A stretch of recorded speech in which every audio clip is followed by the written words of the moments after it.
നമസ്കാരം.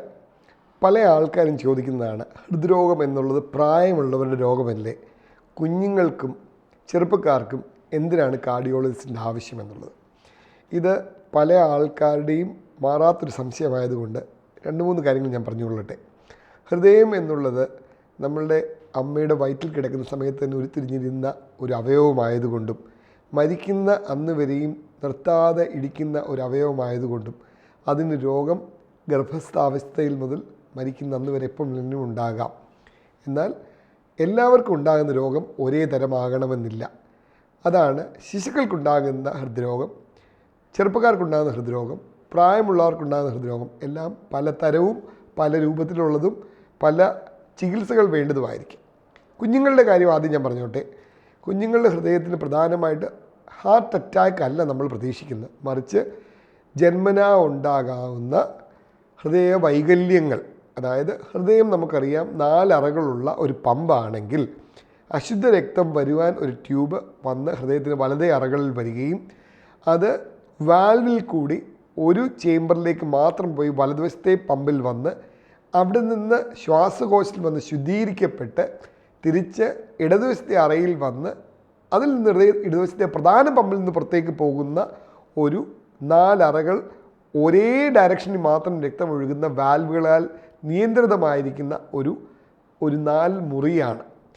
ഇതിൻ്റെ ഭിത്തികൾക്കുണ്ടാകാവുന്ന വിള്ളലുകൾ, അതിൻ്റെ വാൽവുകൾക്കുണ്ടാകുന്ന കോട്ടങ്ങൾ, അതിൻ്റെ പമ്പിങ് അല്ലെങ്കിൽ പ്ലംബിങ്ങിലുണ്ടാകാവുന്ന വ്യത്യാസങ്ങൾ, ഇത് സാധാരണക്കാരൻ മനസ്സിലാകാൻ വേണ്ടി ഞാനിങ്ങനെ പറയുന്നത്. കാരണം എന്തൊക്കെയാണ് ഏറ്റവും കോമണായിട്ട് സാധാരണമായിട്ട് നമ്മൾ കാണുന്ന കുഞ്ഞുങ്ങളുടെ ഹൃദ്രോഗ അവസ്ഥകൾ?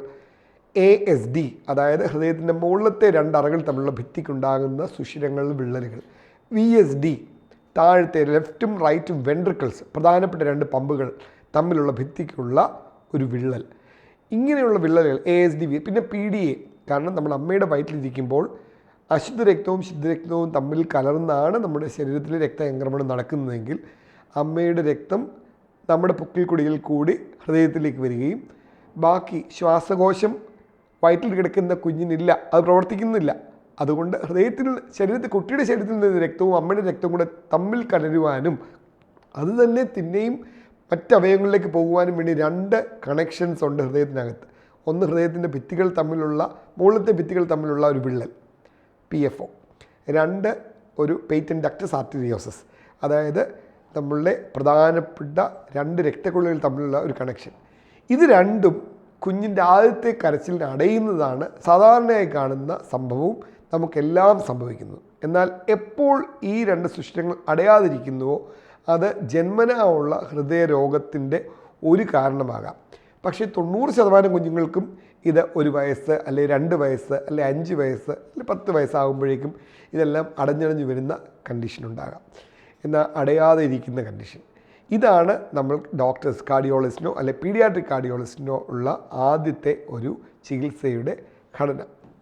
2, നമുക്കറിയാം അശുദ്ധ രക്തം വന്നു ചേരേണ്ടത് വലതുവശത്തേക്കും ശുദ്ധരക്തം പോകേണ്ട ഇടതുവശത്തുനിന്നും ആണെങ്കിൽ ഈ പൈപ്പുകൾ, അതായത് ഈ രക്ത ട്യൂബുകളുടെ ഘടന അല്ലെങ്കിൽ വന്നു ചേരുന്ന അവസ്ഥ വ്യത്യാസപ്പെടുകയോ തമ്മിലുള്ള ഭിത്തികൾ തമ്മിലുള്ള അകൽച്ച കാരണം വാൽവുകളുടെ പ്രത്യേകതമായുള്ള രൂപം കാരണമോ അശുദ്ധ രക്തവും ശുദ്ധരക്തവും ഹൃദയത്തിനകത്ത് കലരുകയും ചെയ്യുകയാണെങ്കിൽ അത് വളരെ അപകടം പിടിച്ച കണ്ടീഷൻസ് കുഞ്ഞുങ്ങൾക്കുണ്ടാക്കാം. ടെട്രോളജി ഓഫ് ഫാലോ, അതുപോലെയുള്ള പല രോഗങ്ങളും.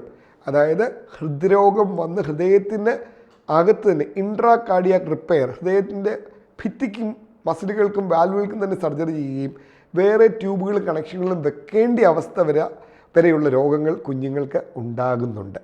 ഇത് കണ്ടുപിടിക്കുവാനാണ് നല്ലൊരു പീഡിയാട്രിക് കാർഡിയോളജിസ്റ്റിനെ കാണേണ്ടതും പീഡിയാട്രിക് കാർഡിയോളജി ഡിപ്പാർട്ട്മെൻറ്റ് എക്കോ ചെയ്ത് അതിനുള്ള സർജറികൾ ചെയ്ത് അവരെ നോർമൽ ജീവിതത്തിലേക്ക് കൊണ്ടുവരാൻ ശ്രമിക്കുന്നത്. അതിനുള്ള ഏറ്റവും നല്ല സെൻറ്ററുകൾ കേരളത്തിലുള്ളത് 1 അമൃതയും 2 ശ്രീചിത്രയുമാണ്. എല്ലാവർക്കും അറിയാവുന്ന കാര്യം തന്നെയാണ്. ഇനിയും ചെറുപ്പക്കാർക്കുണ്ടാകാവുന്ന ഹൃദ്രോഗം അതെന്താണ്, എന്തുകൊണ്ട്? ഈ പറഞ്ഞ ശൈശവാവസ്ഥയിലുള്ള ഹൃദ്രോഗം പലപ്പോഴും നമ്മൾ കണ്ടുപിടിക്കാതെ മുന്നോട്ട് പോവുകയാണെങ്കിൽ ഒരു 10-30 വയസ്സാകുമ്പോൾ പലതും അതിൻ്റെ ലക്ഷണങ്ങൾ കാണിച്ചു തുടങ്ങുന്ന കണ്ടീഷനുകളുണ്ട്.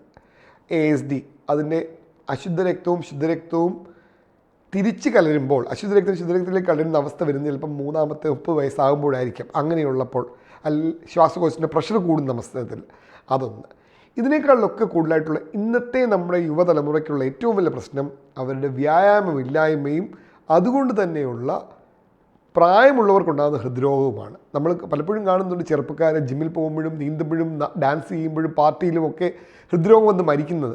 എന്തായിരിക്കും അതിന് കാരണം? പണ്ടില്ലാതിരുന്ന എന്താണ്? എല്ലാം കൊളസ്ട്രോളെന്ന് ധരിക്കരുത്.